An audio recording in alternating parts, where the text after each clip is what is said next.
ಮಹಾರಾಷ್ಟ್ರದಲ್ಲಿ ಮಳೆ ವಿಪರೀತ ಬಿತ್ತು ಅಂತಂತಂದರೆ ಅದರ ಪ್ರಭಾವ ನಮ್ಮ ಮೇಲೆ ಆಯಿತು ಅಂತ, ಉತ್ತರ ಕರ್ನಾಟಕ ಭಾಗಕ್ಕೆ ಖಂಡಿತ ಅದರ ಪ್ರಭಾವ ಆಯಿತು ಅಂತ ಅರ್ಥ.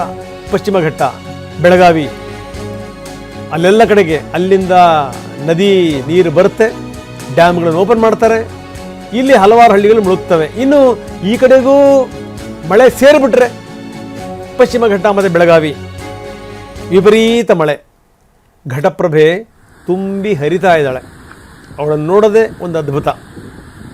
ಗೋಕಾಕ್ನ ಶಿಂಗಳಾಪುರ ಸಂಪರ್ಕ ಮಾಡುವಂಥ ಸೇತುವೆ ಸಂಪೂರ್ಣ ಜಲಾವೃತಗೊಂಡಿದೆ. ನಾವೀಗ ತೋರಿಸ್ತಿರುವಂಥ ದೃಶ್ಯ ಶಿಂಗಳಾಪುರ ಸೇತುವೆ.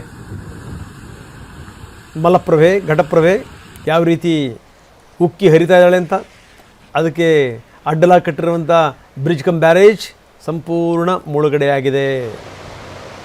ಅಪಾಯದ ಮಟ್ಟ ಮೀರಿ ಹರಿತಾ ಇದೆ ನದಿ. ಹೀಗಾಗಿ ಜನ ನಿಂತಲೇ ನಿಂತಿದ್ದಾರೆ. ಶಿಂಗಳಾಪುರ ಜನರಿಗೆ ಇದೊಂದು ಸಂಪರ್ಕ ಸೇತುವೆ, ಅಲ್ಲಿಂದ ಅವ್ರ ಓಡಾಟ.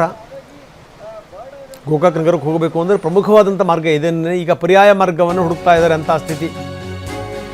ವೇದಗಂಗಾ ಪಶ್ಚಿಮ ಘಟ್ಟ ಪ್ರದೇಶದಲ್ಲಿ ವಿಪರೀತ ಮಳೆಯ ಪರಿಣಾಮ ವೇದಗಂಗಾ ಉಕ್ಕಿ ಹರಿತಾ ಇದೆ. 2 ದಿನದಲ್ಲಿ 8 ಸೇತುವೆಗಳು ಮುಳುಗಡೆಯಾಗಿವೆ. ಒಂದೇ ರಾತ್ರಿ ಸಂಪರ್ಕ ಸೇತುವೆಗಳು 3 ಮುಳುಗಡೆ.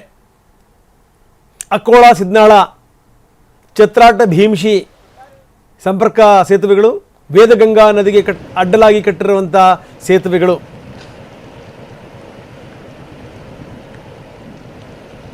ಹೆಂಗೆ ಮುಳುಗಿವೆ ನೋಡಿ.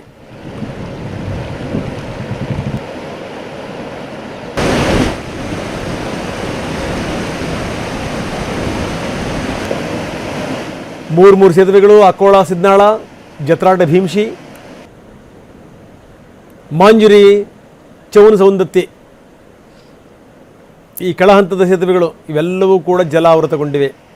2 ದಿನದಲ್ಲಿ 8 ಸೇತುವೆಗಳು ಮುಳುಗಿವೆ.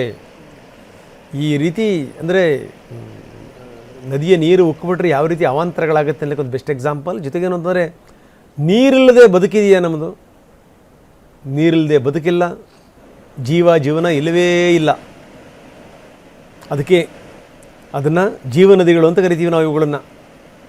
ಜಗತ್ತಲ್ಲಿ ಬೇರೆ ಯಾವ ರಾಷ್ಟ್ರಕ್ಕೂ ಇಲ್ದಿರುವಂಥ ಅದೃಷ್ಟ ನಮ್ಮ ರಾಷ್ಟ್ರಕ್ಕಿದೆ. ಯಾಕಂದರೆ ಸಾವಿರಾರು ನದಿಗಳಿವೆ. ದೊಡ್ಡ ದೊಡ್ಡ ನದಿಗಳು ಸೇರಿ ಉಪನದಿಗಳನ್ನೆಲ್ಲ ಲೆಕ್ಕ ಹಾಕಿಬಿಟ್ರೆ ಸಾವಿರಾರು ನದಿಗಳು. ಜಗತ್ತಿನ ಯಾವುದೇ ರಾಷ್ಟ್ರಕ್ಕೆ ಇಂಥ ಒಂದು ಅದೃಷ್ಟ ಇಲ್ಲ. ಭಾಗ್ಯವಂತರು ನಾವು.